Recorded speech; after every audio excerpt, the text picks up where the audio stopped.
Number 10, taas, baba, taas. Taas, baba, taas. Taas, baba, taas. Taas, baba, taas. Number 11, taas, baba, baba. Taas, baba, baba. Taas, baba, baba. Taas, baba, baba. Okay po, tuloy po tayo dito sa ating tinatawag nating sinawali drills, no? Natapos na natin yung 1 to 7. Ituloy natin itong 8, 9, 10, 11. Marami po ito, no? Marami po siyang klase pa na sinawali. Okay. Gaya ng lagi natin ginagawa, yung stick, nandito na.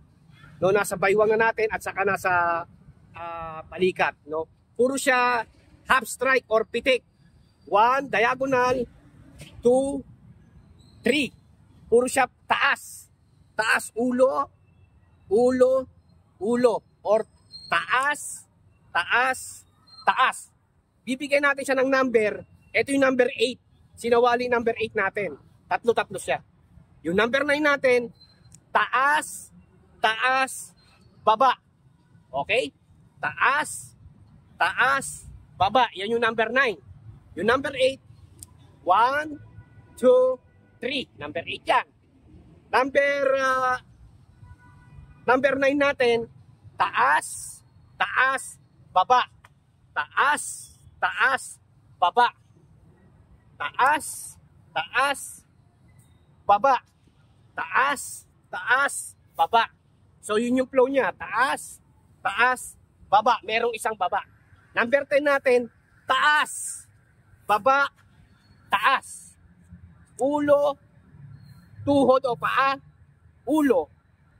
Ulo, paa or tuhod, ulo. Taas, baba, baba. Number 11 natin, taas, baba, baba. Taas, baba, baba. Taas, baba, baba. So para masunod-sunod natin yung sinawali, number 8, taas, pitik, pitik. Pitik, pitik, pitik.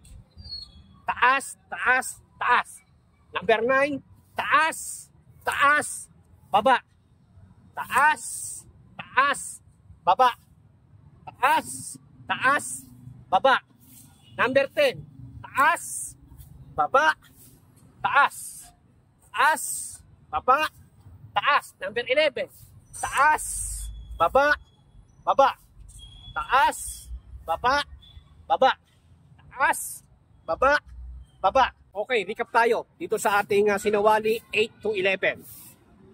Taas, taas, taas, taas. Ito yung number 8. Puro taas siya. Ang sentro nating ating pamalo, lagi nasa harapan natin sa gitna ng ating mata.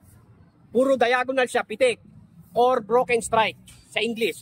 1, 2, 3. Yan yung ating number 8. 1, 2, 3. 1, 2, 3. Yung ating number 9, taas, taas, baba. Taas, taas, baba. Taas, taas, baba. Taas, taas, baba. Lagi siyang center ng ating mata.